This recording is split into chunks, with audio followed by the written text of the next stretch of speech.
Hey, well, good afternoon, everybody. Welcome to the Friday Lunch and Learn sponsored by the Do Space. My name is Julie. I'll be your facilitator this afternoon. I do have the chat open over here on another monitor. So if you do have questions, feel free to put a question in the chat or turn your microphone on. Either option is just fine with me. So today we're going to be talking about PowerPivot. So PowerPivot is an advanced data analysis and modeling tool within Microsoft Excel. And one of the first things I'm going to do is to show you how to add PowerPivot as a ribbon in case it is not showing. So what the PowerPivot enables us to do is to work with large data sets, creating different models and performing powerful functions. If you have ever used a database, it allows us to take various workbooks and connect like features. So we're going to go ahead. If you want to go ahead and pull up your version of Microsoft Excel, I will show you mine. This is what it will look like. Let me go ahead and open up a blank workbook, which we're going to need anyway.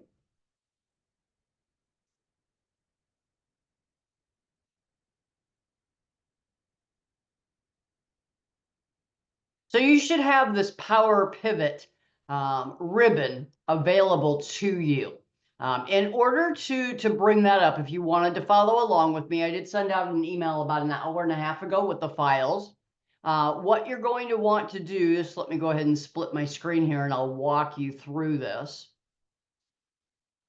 What you are going to want to do, obviously, is to open a blank Excel workbook. Then we're going to go to File and all the way down to the bottom to Options. Once you're in Options, we're going to move from General down to Add-ins. So I'm just leaving my mouse hovered over that for a second to allow you to find it.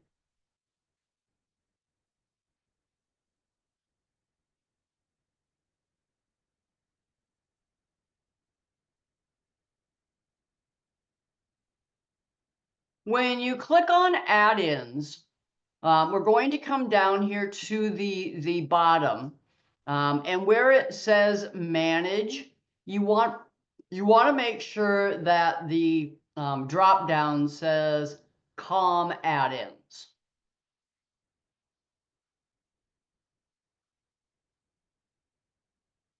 And then we're going to go ahead and click on Go, and it will populate this window.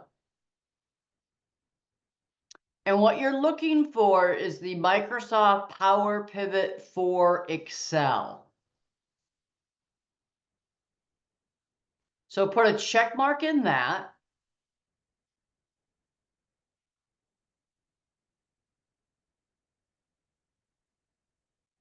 Click on OK. And when you click on OK, you should see the PowerPivot ribbon appear. If it does not, let me know and we will walk through that again.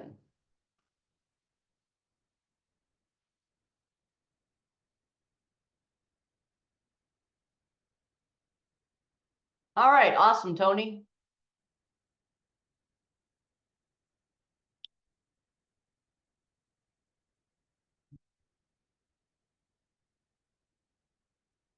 Jan, good deal. Okay, so it looks like everybody has it.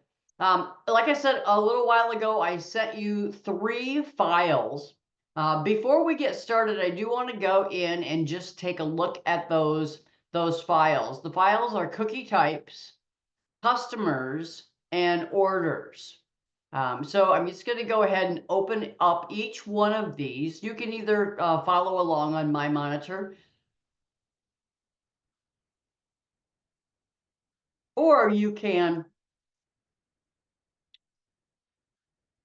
open them up on your PC if you would prefer. So the first one we're going to look at is cookie types. So we have our different cookie types. we have our revenue per cookie, and we have our cost per cookie. All right. And I'm just going to go ahead and close that up. The other one that we have is all of our customers.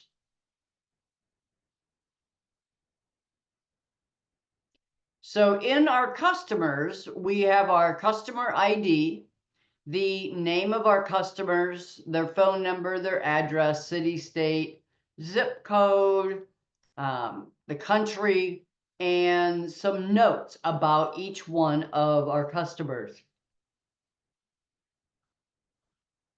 If you are opening these on your PC, make sure that you close them back up once you have observed the data within, because it will not allow us to load these if they are open.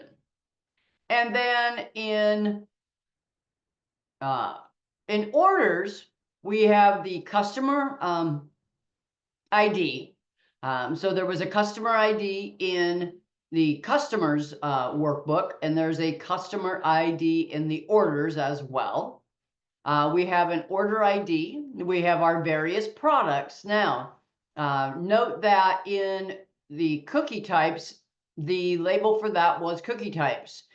So we have two different field names, which is fine. We just have to be cognizant of that. Personally, if I were to, and I just want to point this out, but if you were to use this in real life, I would suggest that you have the field names be the same. We can still connect them and pull the data without them being identical, but just if you're going to be using it, that makes a little bit more sense to me. So we have our product, our units sold, and the date that they were sold.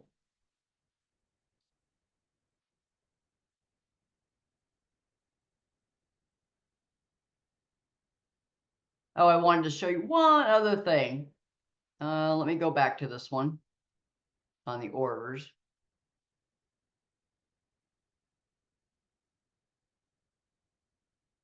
Now on the orders, you'll see that we have orders and we have sheet 1,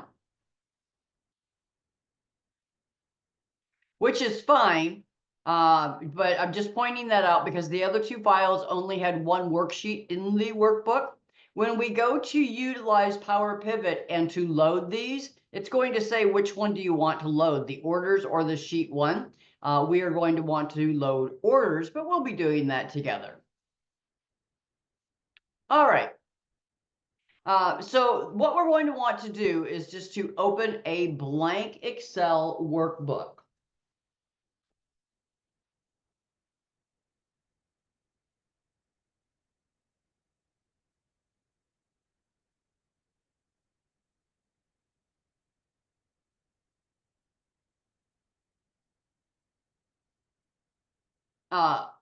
To start off, what we're going to do is we've already turned on PowerPivot. So before we go any further, we need to create what's called a data model. So I'm going to move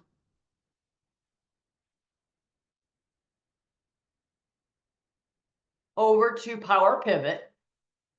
On PowerPivot, we have not a lot of groupings, but the first one that we're going to look at is a data model. So we are going to go in and we are going to manage a data model. When we click on manage, that is going to open a new window that perhaps you have not seen. And it's called the PowerPivot for Excel. On the PowerPivot for Excel, we have 3 different ribbons. You have the home ribbon, the design ribbon, and the advanced ribbon. For right now, we're going to be working on the home ribbon. And the first thing we need to do is we need to bring in our external data. So this is where we're going to bring in the data that we just looked at. And we are going to, once we have brought that in, we're going to come over here to the diagram view, which we're not seeing anything in the diagram view right now because we haven't loaded anything. And we are going to utilize Microsoft Excel as a database.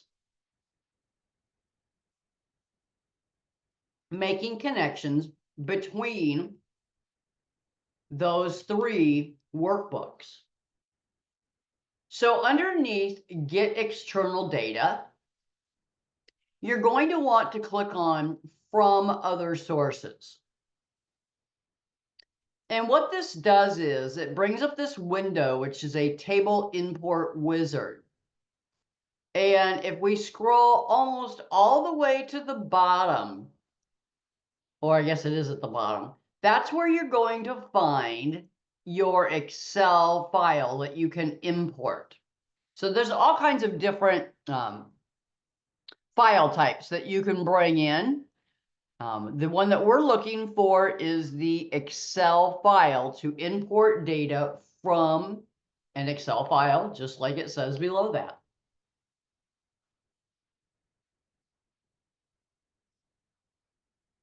Once you find that, we're going to go ahead and click on Next. And what it does is it says connect to a Microsoft Excel file. So what you're going to want to do is to browse out to the folder or the area that you have these three files. And the first file we're going to load is going to be customers. So I'm just going to go ahead and click on customers. You can double click on it or select it and click on open. So you can see that we have the connection name is Excel customers. Here's their path. Make sure that you put a check mark in use the first row as column headers.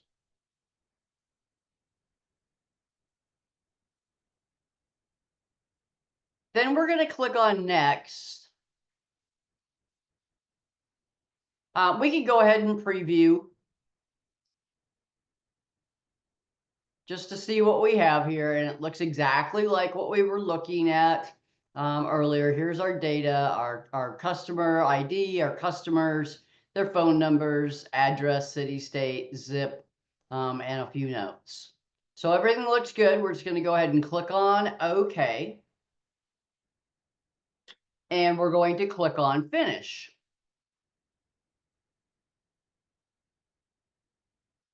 Okay, so it says customers successfully loaded. It has 5 rows were transferred, which is correct because we had 5 different customers. So when you click on close, you're going to see this data. And down in the lower left hand, you should see the customers. So it says record 1 of 5. That's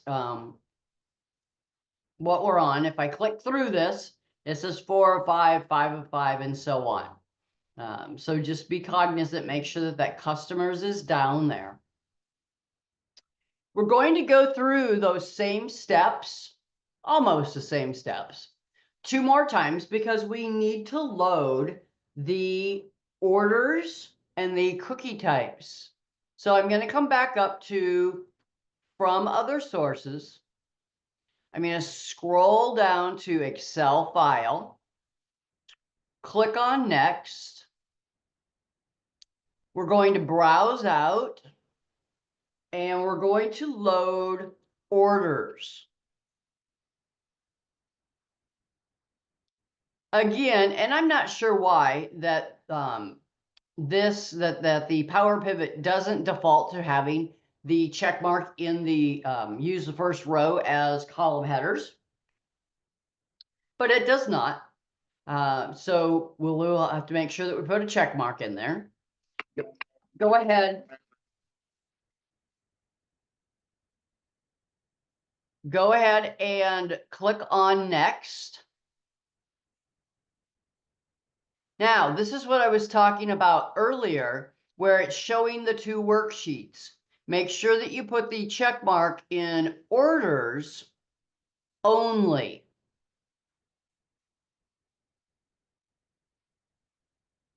Then go ahead. We don't need to click on preview and filter. I just wanted to show you that the first time. Go ahead and click on finish.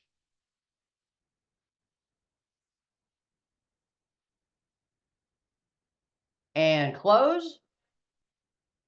And now you should have in the lower left, you should have customers and orders. So it's just importing this data from the 3 files that we were looking at earlier.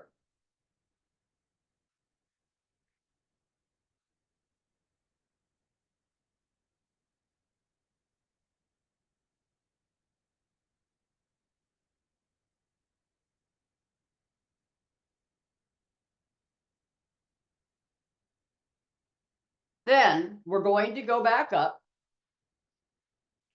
and we're going to go from other sources, scroll down to the Excel file, click on Next, click on Browse, and the last one that we need to load is the cookie types. Put the check mark in, use the first row as column headers, and click on Next. And click on Finish. And close. Okay, so in our PowerPivot, we have our 3 worksheets, the customers, the orders, and the cookie types. We're currently in what's called a data view. We're now going to move back over to this diagram view that I was talking about earlier. And the 3 workbooks will be represented in the diagram view. Now I can go ahead and adjust these. And if you've ever worked with the Access database, this might look familiar to you. So I'm just going to go ahead and expand this. Don't necessarily have to expand cookie types, but just kind of want to make everything look uniform. And you can move these around.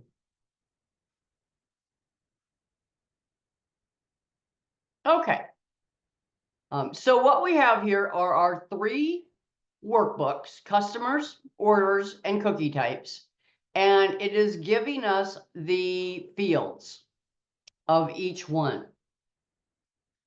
At this point, we are going to go ahead and we are going to create a connection between customer ID in customers and customer ID in orders. So I'm going to click on customer ID on customers, and I'm just going to drag and see, you can see a line. I'm just going to draw that line over to customer ID and let up on my mouse.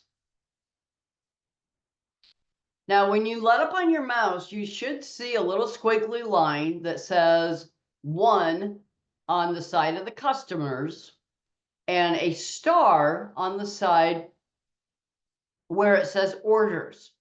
And that star stands for 1 to many, because we only have in the customers database, our customers are only listed once.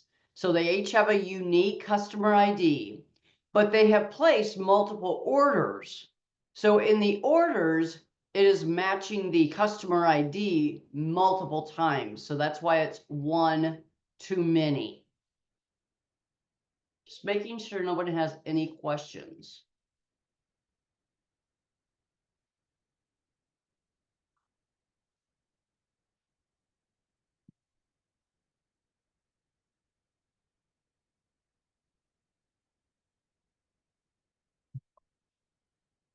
All right, thanks, Jan. Thanks, Tony. It is like a primary key, absolutely.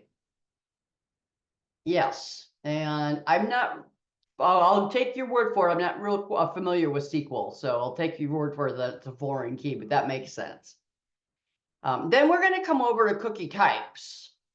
And remember earlier when we were previewing the workbooks, I mentioned that cookie types and products were the same field, but they weren't the same field name. So we're going to go ahead and from cookie types, we are going to make a connection to products. And that again is going to be one-to-many because we only have what, 5 or 6 different cookie types, but they were ordered multiple times. So we have a one-to-many again. So what we've done is we have connected these 3 workbooks, which are going to allow us to create we're going to use additional functions from the 3 various workbooks to calculate additional information for us. So we're going to move, we're done in the data view. So we're just going to activate, I'm sorry, we're done in the diagram view. We're going to activate the data view. And on the data view, we're going to move to orders.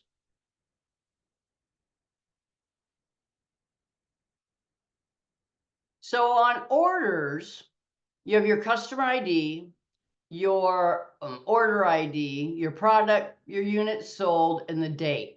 We are going to add 3 additional columns. And once we've added the columns, we're going to go ahead and we're going to insert some functions that will allow us to calculate the revenue, the cost, and the profit.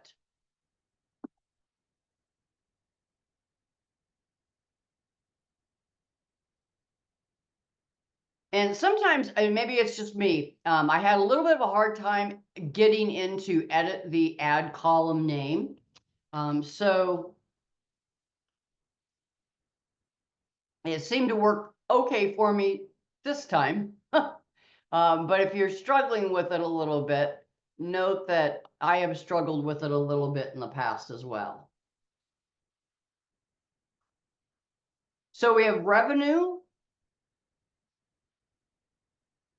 whoops, cost,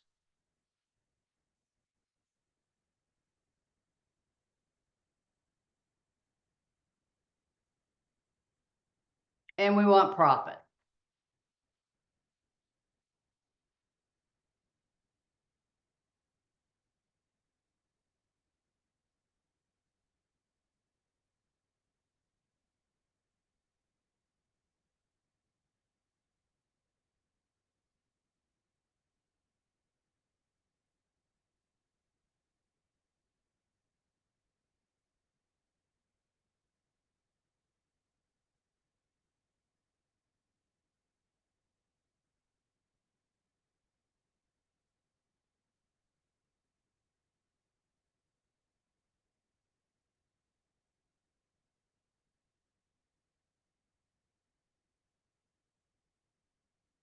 Okay, so now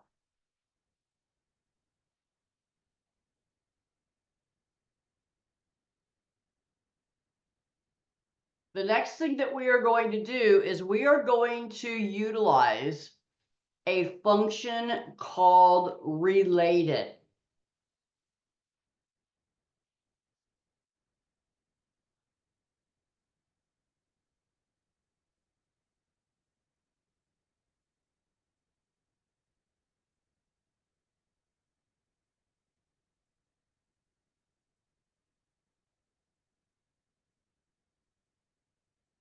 So in revenue, I'm going to click in just that first row.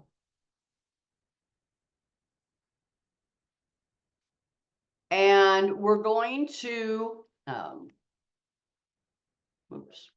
type in equal, and we want to populate a function called related.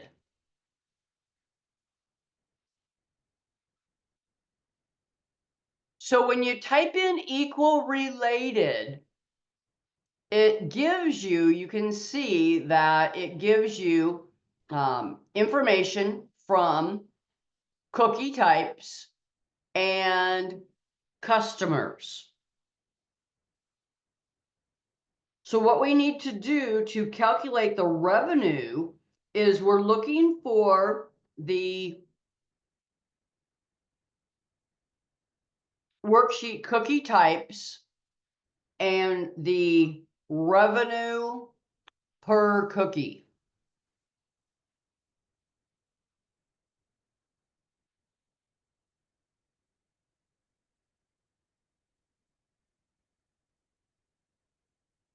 Now, the key here to success is that you remember to close the parentheses before we continue. So if you close the parentheses, then what we're going to do is we are going to multiply the revenue per cookie times, and we need to populate the, oops, I have to spell it right, the worksheet that we're in, and we're looking for orders, units sold.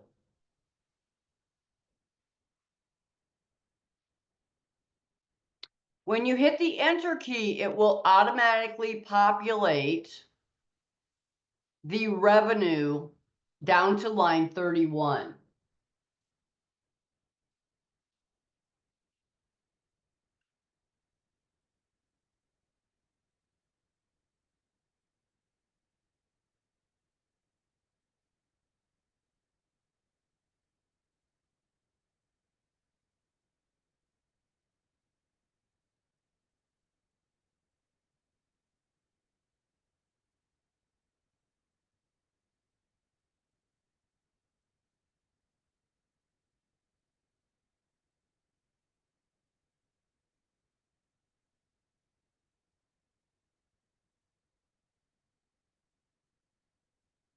Once you have that, I'm just kind of making sure there's no questions.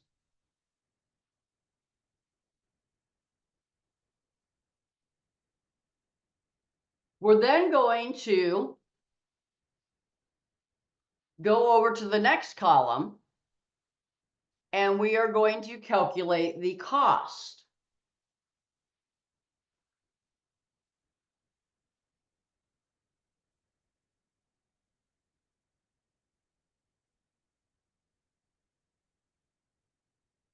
So the cost is going to be equal related again.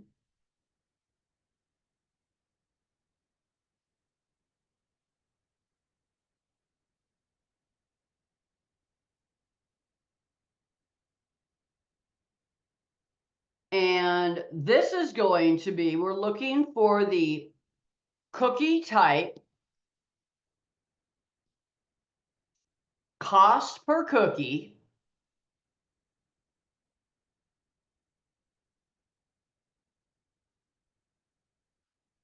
I'm going to close the parentheses, and we're going to multiply this by the units sold in orders.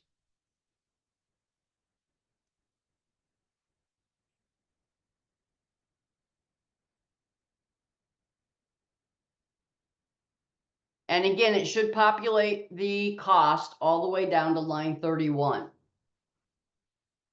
The last thing we want to calculate is profit. And that's going to be simply orders. And we're going to want the, so we're going to put in the equal sign. Oops, I already had one in there. You can click on the columns if you want to, just to let you know. It's kind of the approach I just took.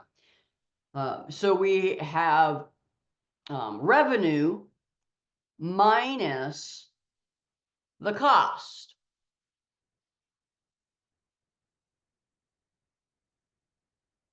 And enter.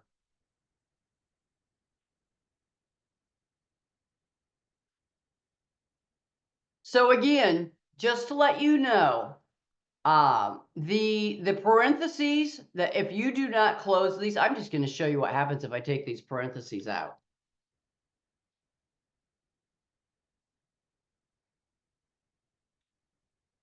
If you don't close the parentheses, this is what you're going to get. And when you go to the help or the show error, it says function related expects a fully qualified column reference as its argument. Okay, so what exactly does that mean? This has happened to me in the past, which is why it's embedded in my brain that you need to close that. And I'm going to tell you a little trick as to what I did, because I couldn't figure it out, couldn't figure it out, couldn't figure it out. I was in a situation where I was in a live audience, and whoops.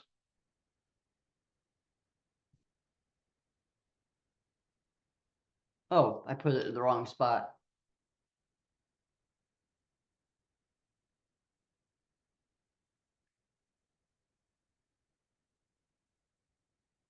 There we go. I was in front of a live audience doing training, and it was somewhat painful because it's just that little tiny close the parentheses, and so often in Excel, like Excel will just close the parentheses for you. In PowerPivot is not that user friendly. So what I ended up doing was I went to AI, to artificial intelligence. I believe that I used the GPT. Is that what it's called? Yes, Chat GPT. And I simply copied and pasted my function and said, what is wrong with this? And it told me immediately what I had done wrong. So just to let you know, if you're struggling with something in Excel or in general, AI might be your saving grace, because that was I hadn't thought about that, and I thought, well, I'm going to give it a shot and see what happens. I know, I know, Jan. And I was doing some training about a month ago, and it was very basic Excel training. And one of the participants asked me, well, what if I can't remember that the function I want to use is sum? He says, how do you remember that? And, I've been using some sort of a spreadsheet for over 35 years now. So I didn't have a great answer other than that it's like riding a bike. If I were trying to ride a bike right now, it would be a disaster. But then I started thinking about it. It was 8 hours of training in 2 separate weeks. And I came back and I said, you know what you can do? You can use a form of AI, whether it's Copilot or Chat GPT, or I'm sure there's other ones out there. And you can say, what is the formula to add cells A1 through A13? And it will give you the formula. It will say equal sum, open parentheses, A1 colon A13, close the parentheses. It will allow you to copy it, paste it into your worksheet, and you're done. So yes, it's very amazing. Okay, enough about AI. That's not what we're talking about today, but I did want to mention that. Okay, so what we're going to do is we're going to close this. Now, when you close this, it's not going to ask you if you want to save anything, but it is saving. So just go ahead and close it. And when you come back out, don't gasp. It's still there. Or it always has been for me anyway. So we're going to hope that it is. Now, what we're going to do is we are going to focus our attention on the PowerPivot ribbon to calculations. So I'm going to come up to measures.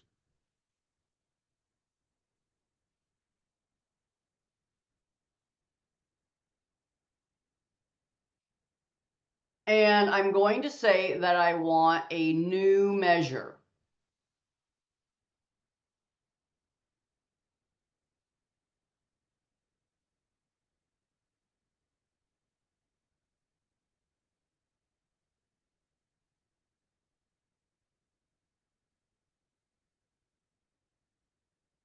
So the table name is customers. The table measure right now is measure 1, but we want that to be obviously something more specific, because what we're going to do is we are going to have the PowerPivot calculate the total number of customers. So I'm just going to type in here, total number of customers.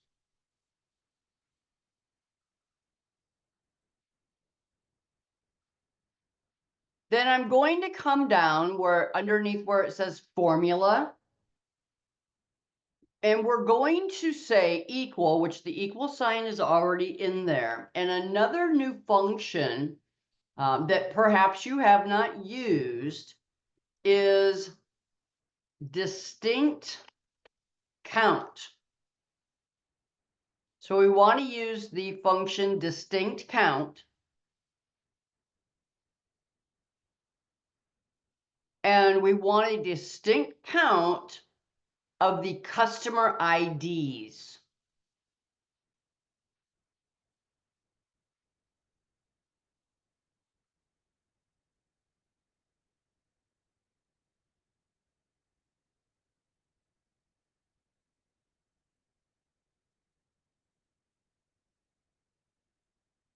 Again, make sure that you close the parentheses.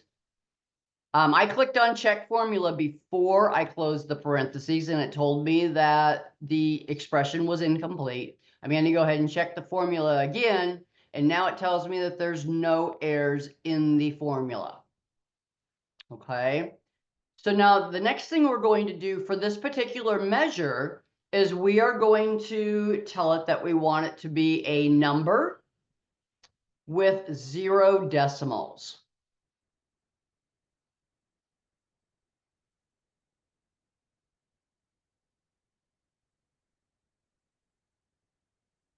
And when we click on OK,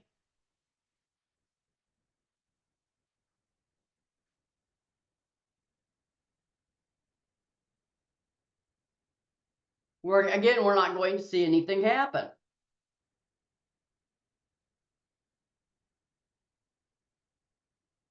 So we're going to come back up and we're going to click on Manage.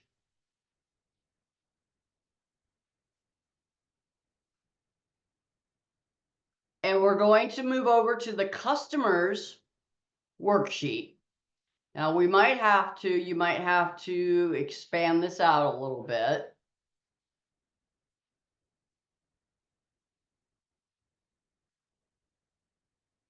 And it tells me that the total number of customers is 5. So when I click on total number of customers, it does have the formula up at the top,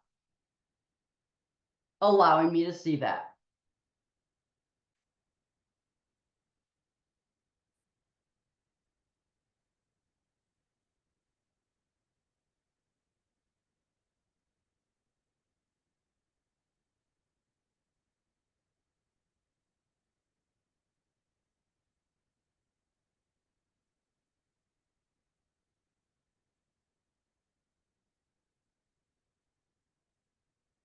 Then we're going to go ahead. I just wanted to show you that. Go ahead and close this back up.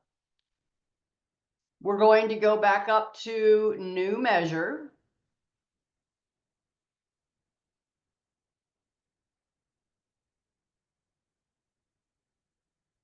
This time,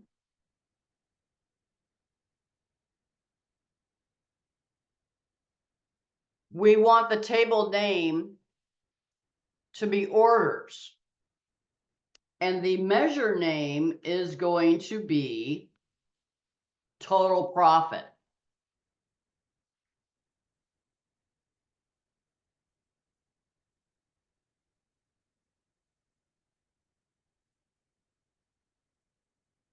So in the formula, I'm just going to say equal sum, something we're all very familiar with.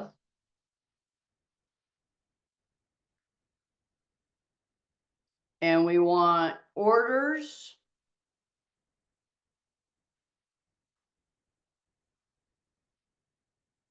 and profit.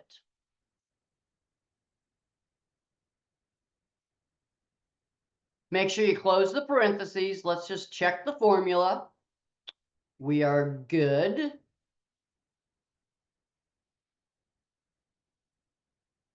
So we want currency. We're going to format this to currency.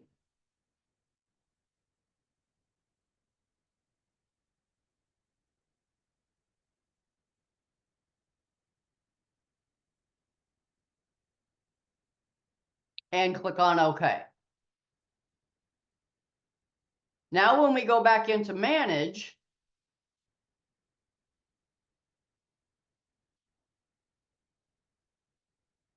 if I go over to orders, I can now see my total profit.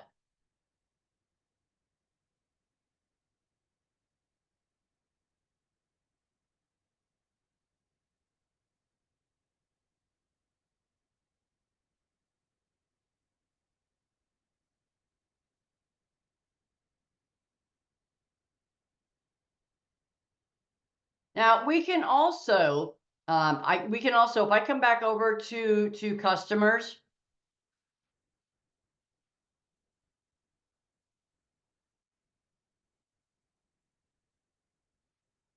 see if I can do it this way.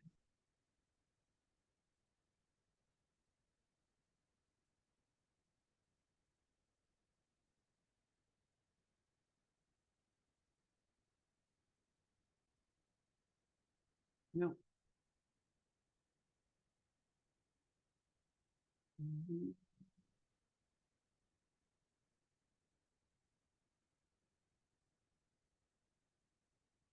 We can also, we don't have necessarily have to toggle back and forth.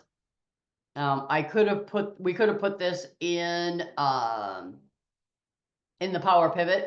So I just went down below total number of customers, and we're going to do that equal sum and the orders again.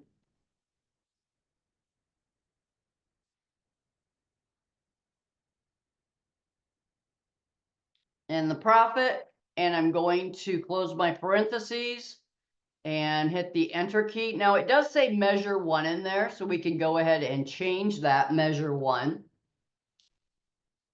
and rename it total profit. So we don't have to keep going back and forth if we want to put in new measures.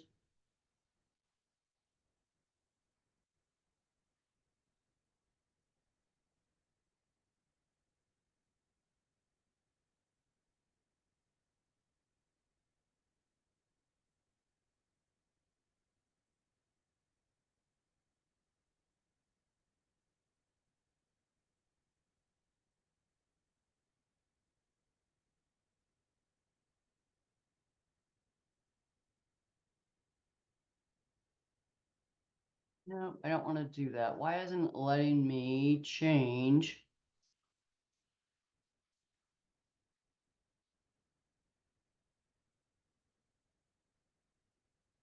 No, there we go. It changed it. Okay, and the last one that we want is going to be equal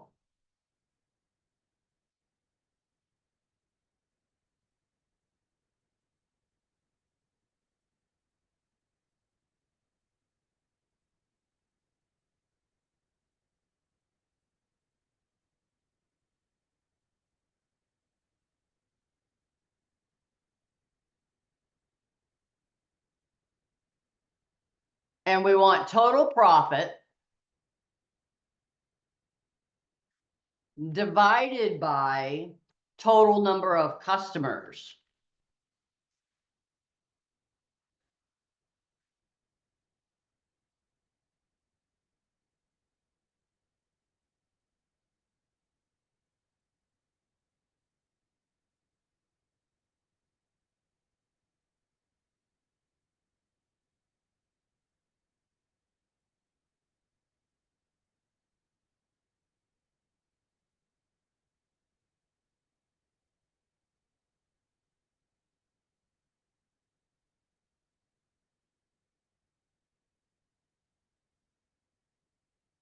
Oh, what did I do here?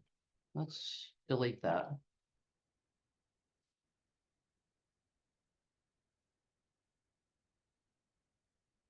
Personally, I think it's easier to do this from the measures.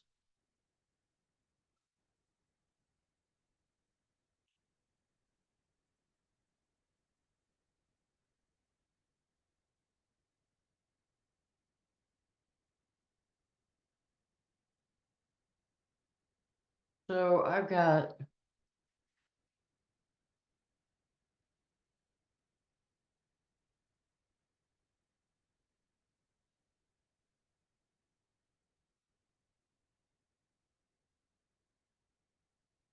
so if you need to edit, you can do so by going into the measures and manage measures.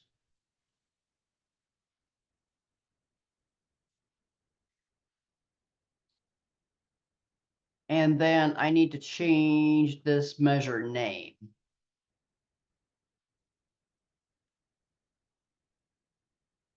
And this is going to be profit per customer.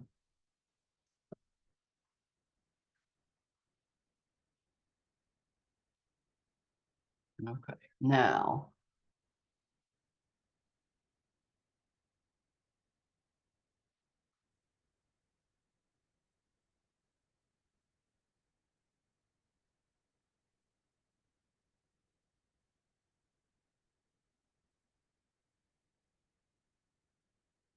Okay, so I'm going to go ahead and close back up PowerPivot again.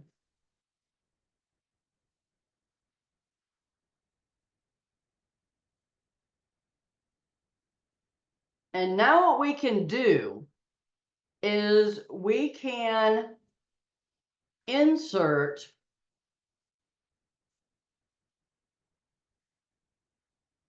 a pivot table.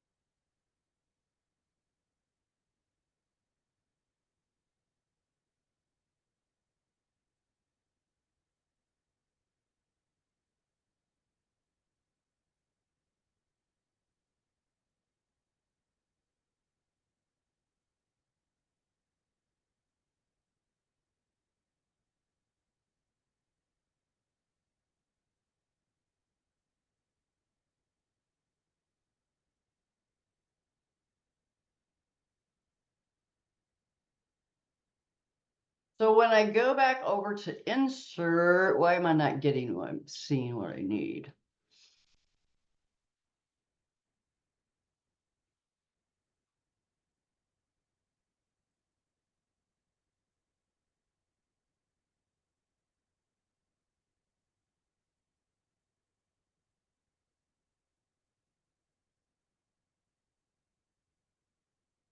Insert pivot table from data model. It's not giving me my data model. Why not?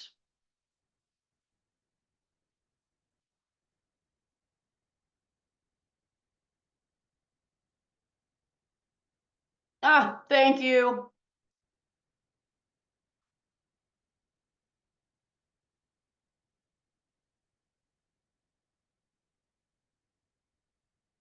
There we go. Thank you, thank you, thank you, Tony. I'm just show you that one more time since Tony brought it to my attention. Let's come back over to sheet one. Click on the down arrow and say from data model. And then from the data model, you want a new worksheet, which will give us sheet two. And from here, and I realize that we are running out of time, but we'll just do a couple more things here. What we have here are all three of our data models. We have our cookie types, our customers, and our orders. And what we're going to be able to do is to like take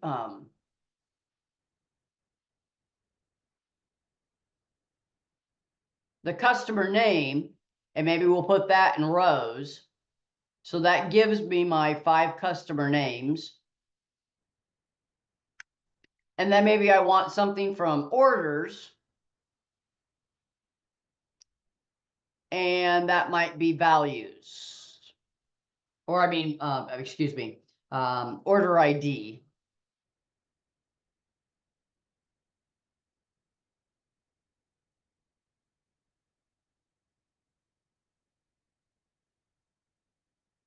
And then remember that this defaults to sum. So what we need to do is go in and change this in the value field settings to count.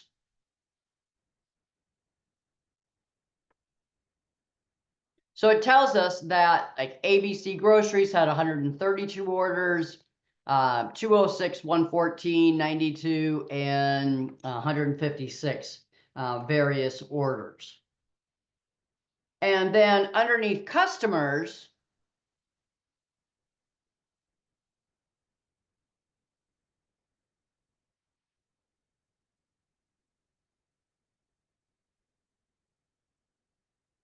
I'm just going to go ahead and take profit per customer and bring that down into values. And that tells me the profit per customer. I can go ahead and change this to currency.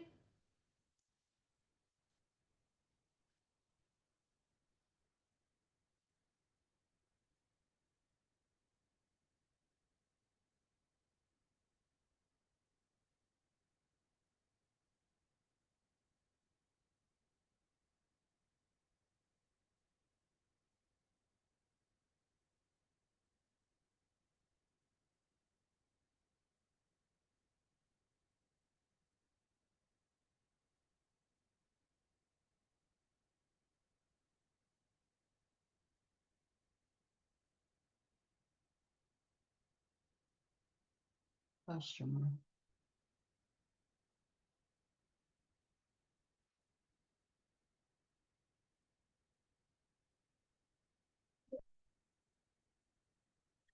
So that gives you the gist of it. You really need to, the best thing for you to do is to go in and take some data that you are familiar with that has that potentially could have a relational database. Put those into a PowerPivot, play around with it a little bit and see what you could come up with. This is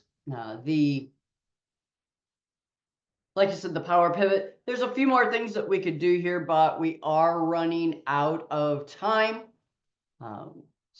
So I'm just going to make sure that there aren't any last second questions. Lisa, I did note that you joined us just a little bit late. Here are if you were follow along but you didn't have PowerPivot, this is how you would enable it in your version of Microsoft Excel, just in case I wasn't sure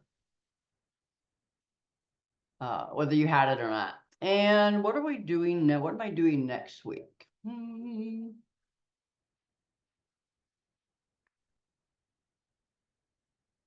Whoops.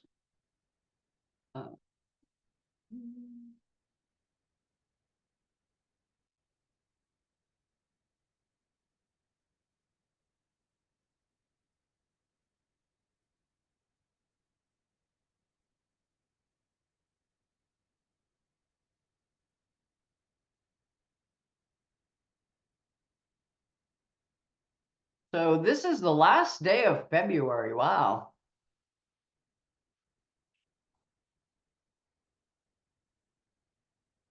Oh, that's still. Oh, we're moving on to a different topic. So next week we're talking about Gmail and the Google Drive. So thank you for joining me. As always, a big shout out to the DoSpace for everything that they do for the greater Omaha area. It's so exciting that they will be moving back to 72nd and Dodge here in probably a year and a half or so. But until then, you can certainly visit them at the Abrahams Library. I appreciate you, and I hope that you have a great weekend. Take care, everybody.